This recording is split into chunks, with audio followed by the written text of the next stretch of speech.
আল্লাহর নবী বিশ্ব নবী মুহাম্মদুর রাসূলুল্লাহ তার সাহাবী হযরত আলীকে ডাকতে বলতেছেন, আলী রে, আমল জিন্দেগি বাড়াও, আমল করে জিন্দেগি সাজাও।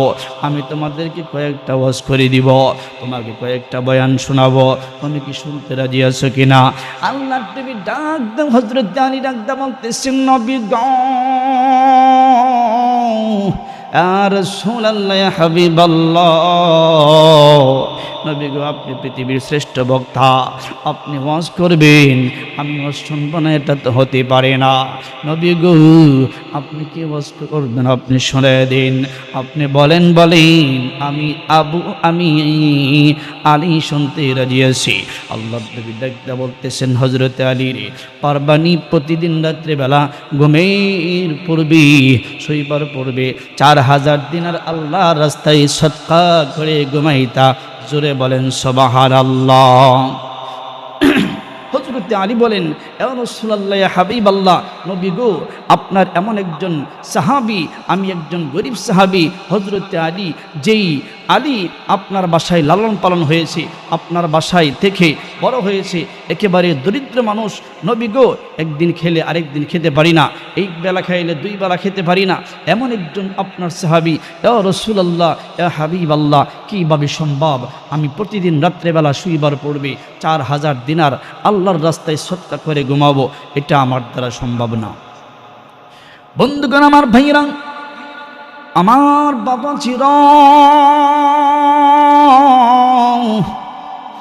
আল্লাহর নবী বিশ্ব নবী সাল্লাল্লাহু আলাইহি ওয়াসাল্লাম ডাকদা বলে, দে আলী রে, তুমি শুনে নাও, তোমার 4000 দিনার প্রতিদিন আল্লাহর রাস্তায় সদকা করলে যে সব পেয়ে যাবা।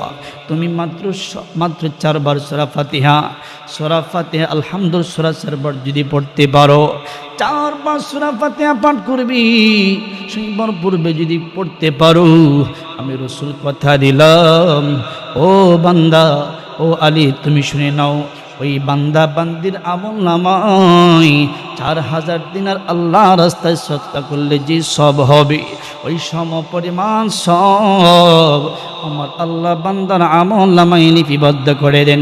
জোরে বলেন সুবহানাল্লাহ। আল্লাহ নবী এইবার ডাকতে বলতেছেন, ও আলী, দ্বিতীয় নম্বর আরেকটা ওয়াজ করতেছি, আলী রে, ও আলী, তুমি শুনে নাও, আরেকটা ওয়াজ করতেছি, তুমি শোনো। পারবানি প্রতিদিন রাতের বেলা 30 পারা কোরআনুল কারীম খতম করে ঘুমাইতা। হযরত আলী ডাকতে বলতেছেন, নবী গো, ইয়া রাসূলুল্লাহ, ইয়া হাবিবাল্লাহ, নবীজি, ইয়া রাসূলুল্লাহ, হাবিবাল্লাহ, নবী গো, আমি যদি আসরের নামাজ আদায় করার পরে কোরআনুল কারীম খুলে যদি আমি বসি, ফজর পর্যন্ত যদি পড়ি, 30 পারা কোরআনুল কারীম খতম হতেও পারে, নাও হতে পারে। নবী, আমি কোন সময় খতম পড়বো, আবার কোন সময় ঘুমাবো, আমি কিভাবে, আমার দ্বারা সম্ভব? নবী গো, হযরত আলী কথা বলার সঙ্গে সঙ্গে আমার নবী বিশ্ব নবী ডাক দেয়া বলতেছেন, আলী রে,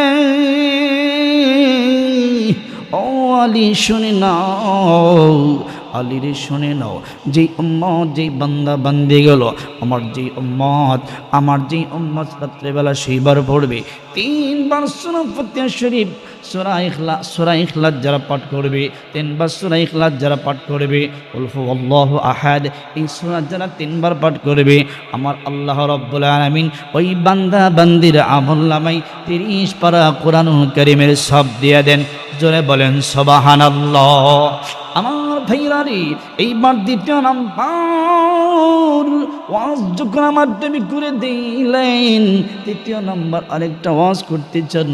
এ বন্ধুগণ, আমার ভাইরা, গভীর মনোযোগ দিয়ে শুনবেন, ডান বাম কোনো নাড়াচাড়া করবেন না। আল্লাহ নবী নাকদা বলতেছেন, 3 নাম্বার একটা ওয়াজ, এরে আলী, তৃতীয় নাম্বার একটা ওয়াজ তোমাকে শুনে দিতে চাই। পারবানি প্রতিদিন রাত্রিবেলায় জান্নাতের মূল্য দিয়ে ঘুমাইতা। আল্লাহ নবী কথা বলতে না বলতে হযরত আলী ডাকতে বলতেছেন, নবী গো, ইয়া রাসূলুল্লাহ হাবিবাল্লাহ, ও নবী আমার, কিভাবে পৃথিবীর জমিনে এমন কোটিপতি দানবীর কোনো মিলিয়ন বিলিয়ন ট্রিলিয়ন এমন কোন কোটিপতিওয়ালা কোন ব্যক্তি আছে যারা আপনার জান্নাতের জানালার একটা শিখের মূল্য দিতে পারবে? নবী গো, আপনাকে কেমন ওয়াজ করেন আমি বুঝতে পারলাম না। ইয়া রাসূলুল্লাহ হাবিবাল্লাহ, নবী গো, আপনাকে কথাটা পরিষ্কার করে বলে দিলাম, আমার দ্বারা জিন্দগি তো সম্ভব হবে না। আল্লাহ নবী ডাকতে বলতেছেন, আলী, ও আলী রে, শুনে নাও, শুনে নাও, যেই ব্যক্তি প্রতিদিন রাত্রিবেলা শোইবার পূর্বে আমি রাসূলুল্লাহর সাথে 3 বার দুরূদ শরীফ যারা পাঠ করবে, 3 বার দুরূদ শরীফ যারা পাঠ করবে, 3 বার দুরূদ শরীফ পাঠ করার বদলতে আমার আল্লাহ রাব্বুল আলামিনের জান্নাতের মূল্য দেওয়া হয়ে যায়। জোরে আওয়াজ দেয়া বলেন সুবহানাল্লাহ। আমার বাসামদি এইবার 4th নম্বর আমার দেবী ডাকতে বলতেছেন, আলী, ও আলী রে, আরেকটা ওয়াজ করতে চাই। আল্লাহ নবী আলীকে ডাকতে বললেন, আরেকটা ওয়াজ করতে চাই। আলী বলেন, নবী গো, আপনি ওয়াজ করেন, আমি শোনার জন্য অপেক্ষায় রয়েছি। আল্লাহ নবী ডাকতে বলতেছেন, আলী রে, ও আলী,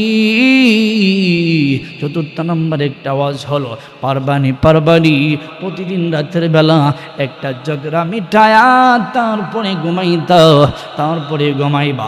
আল্লাহ নবী ডাকতে বলতেছে, আল্লাহ নবীর সাহাবী হযরত আলী ডাকতে বললেন, নবী গো, ইয়া রাসূলুল্লাহ হাবিবাল্লাহ, আমি প্রতিদিন রাতের বেলা ঝগড়া পাবো কোথায়, কিভাবে মিটাবো? ও মুসলমান বন্ধু, বলেন তো, ঝগড়া মিটানো ভালো কাজ নাকি খারাপ কাজ? আল্লাহ নবী একদম বলতেছেন, আলী রে, পারবানি প্রতিদিন রাতের বেলা সেইবার পূর্বে একটা ঝগড়া মিটিয়ে ঘুমাইতা। আল্লাহ নবী এই কথা বলার পর হযরত আলী বলেন, নবী গো, কেমন ওয়াজ করেন প্রতিদিন রাতের বেলা, আমি কেমন করি, আমি কোথায় মানুষ পাবো, কোথায় ঝগড়া পাবো, কোথায় ঝগড়া কিভাবে মিটাবো? আল্লাহ নবী ডাকতে বলতেছেন, আলী রে,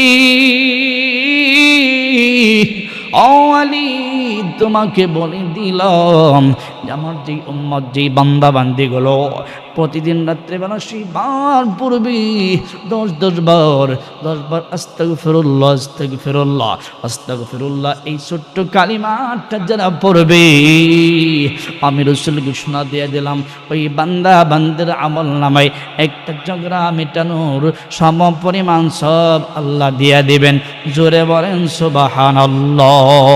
আমার ভাইরা রে, সর্বপ্রথম বয়ান সর্বশেষ 5ম নম্বর একটা বয়ান আল্লাহ নবী হযরত আলীকে ডাক দিয়ে বলে দেই, ও আলী শুনে নাও। হযরত আলীকে ডাক দিয়ে বলতেছেন, আলী রে, শুনে নাও, 5ম নম্বর একটা ওয়াজ তোমাকে করে দিলাম।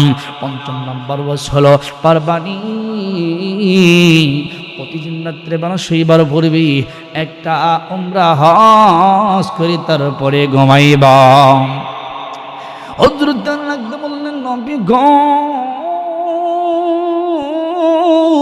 ইয়া রাসূলুল্লাহ হাবিবাল্লাহ, নবী, আমি প্রতিদিন রাত্রে বেলা শোইবার পূর্বে কেমন করে আমি একটা উমরা হজ করব? কোথায়? সোনার মক্কা মদিনা। এই মদিনা থেকে মক্কা পর্যন্ত অনেক লম্বা সময়ের রাস্তা, কিভাবে যাব, কিভাবে আসব, আমি কেমন করি তারপরে রাত্রেবেলা ঘুমাবো? এটা তো আমার দ্বারা সম্ভব না। আল্লাহ নবী ডাকতে বলতেছেন হযরত আলীকে, ও আলী, শুনে নাও, শুনে নাও, আমি রাসূলের জবান থেকে পরিষ্কার করে একটা কথা জানাইয়া দিলাম, আমার যে উম্মত গুলো, আল্লাহর যে বান্দা বান্দি গুলো কালিমা তাইয়্যিবা লা ইলাহা ইল্লাল্লাহু মুহাম্মাদুর রাসূলুল্লাহ, যেই বান্দা বান্দি প্রতিদিন রাত্রিবেলা শোইবার পূর্বে 4 বার যেই বান্দা পড়বে, আমি রাসূল ঘোষণা দিয়ে দিলাম, ওই বান্দা বান্দির আমল নামাই একটা কবুল উমরা হজের সব আমল নামাই লিপিবদ্ধ করেন। জোরে বলেন সুবহানাল্লাহ।